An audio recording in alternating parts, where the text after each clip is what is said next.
Ay udto luto tag paniudto nato. So magluto mig simple lang nga paniudto. So tara samahan niyo ako. Ako'y gulit luwag daan.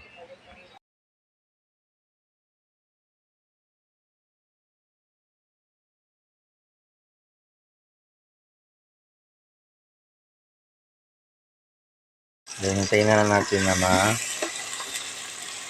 medyo malata ang kamatis.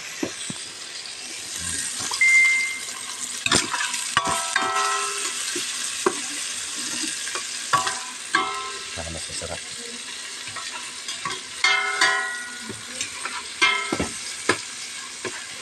So pag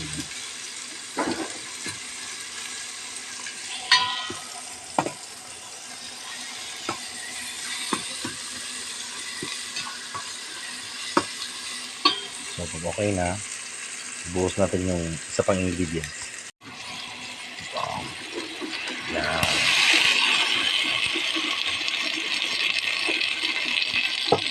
Lagyan mo yan ng tubig.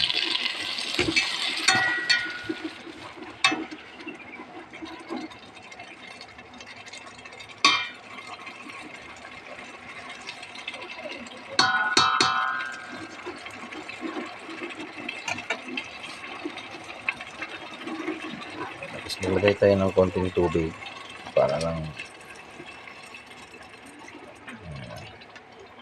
tapos hayaan natin mag-reduce for a minute. So proceed na tayo sa susunod na ingredients na ilalagay natin. After a few minutes, kumukulo na siya. So lalagyan natin ng asin.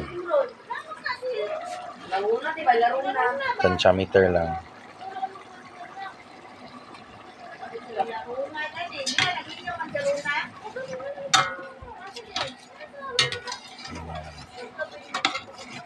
Kunin mo na yung ano dito. Galay? Galay! Tapos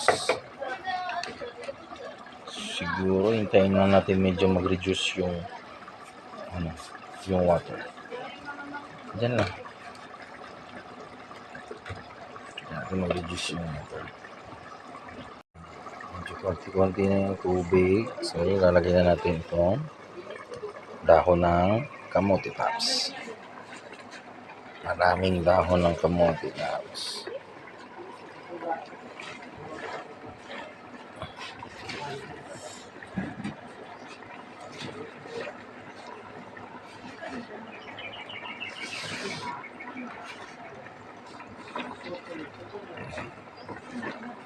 Tapos takpan muna natin. Medyo puno siya ngayon. Sa ngayon medyo puno. Pero mamaya pag medyo mawawala na yun, liliit na yan. So takpan muna natin. Yan, pagka kumukulo na, buksan natin yun.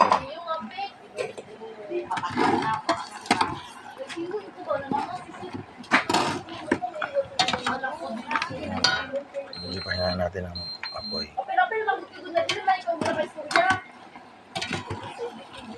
Lagay mo lang, be. Ako lang be.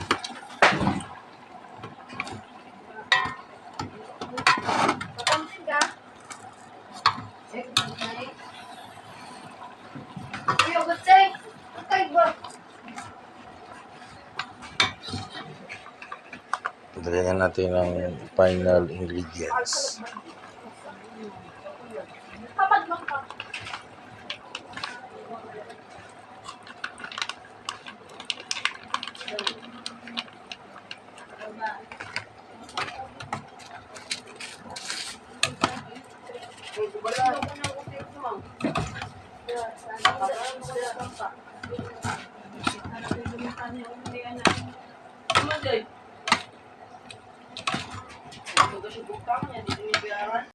Balikan natin ulit after 1 decade. Yun. Ito na ang ating ulam. So, it's eating time. Sarap ng ulam namin ngayong tanghalian. So, doon na tayo. Lamesa na para makakain na.